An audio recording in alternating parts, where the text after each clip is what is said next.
Well, hello YouTube, and welcome back to the all-new Channel 2012. Today, we're going to be taking a quick look at the Doug Clark Commemorative Educational Digital Camera Kit.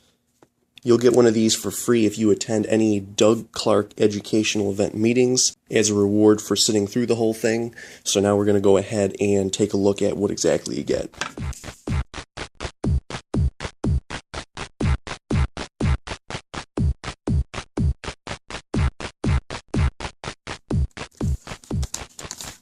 Alright, as you can see, it's a 2-disc set. A lot of good stuff there you can read if you want to take the time and pause the video.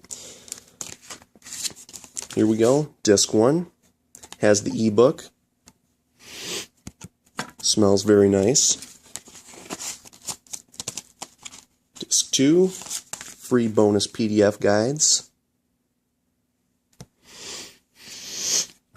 Also smells very nice. Oops. I think I might have ripped the packaging a little bit. If you have any questions, you can call that telephone number, reach that extension there. Now, the camera itself comes in a plain white box with no other markings beside Made in China. Okay, we've got a USB cable. Okay, pretty flimsy USB cable. It's about 2 feet in length, so that's not going to do you a whole lot of good. This end of the cable is some kind of weird, funky, proprietary connector. So that's not a good sign for starters, but let's move on.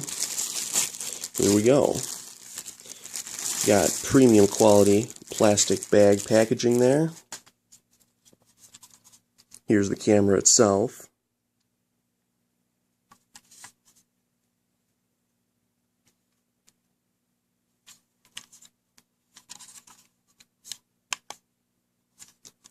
And as you might have guessed, it is one of those ultra cheapo cell phone type cameras. That's right, folks. If you have a cell phone made in the last decade, you already have a camera of higher quality than this. Words cannot describe the cheapness here, but it is incredibly light.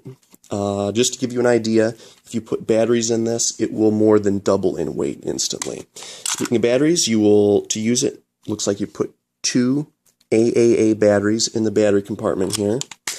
Pretty simple to operate, not a whole lot going on. We got a viewfinder up here. And we have a button here. And a shutter up here. Oop, looks like some stuff jumped out of the box at me here. Now we have digital camera user's guide. Oh, specifications. Camera has 16 megabytes of RAM, which may not sound like very much, but in a camera of this crap quality, believe me, it goes an unbelievably long way. Looks like it has 640 by 480 resolution. That's 1/3 of 1 megapixel. And it claims a capacity of 26 pictures. Got all sorts of good stuff there. Tells you how to use it. And, what is this I see? Software, oh no. Let's pull out that little CD here. Okay, one of those small CDR type things. This one does not smell as good. It's quite shiny. It says digital camera. And it says driver at the bottom. So let's go and take a look here. I'm not even going to bother putting batteries in here. As you can see there, 26 pictures on the screen. You all have seen these cameras. You know how they work. Let's go ahead and take a picture. Alright, we've taken a picture. Let's take another one.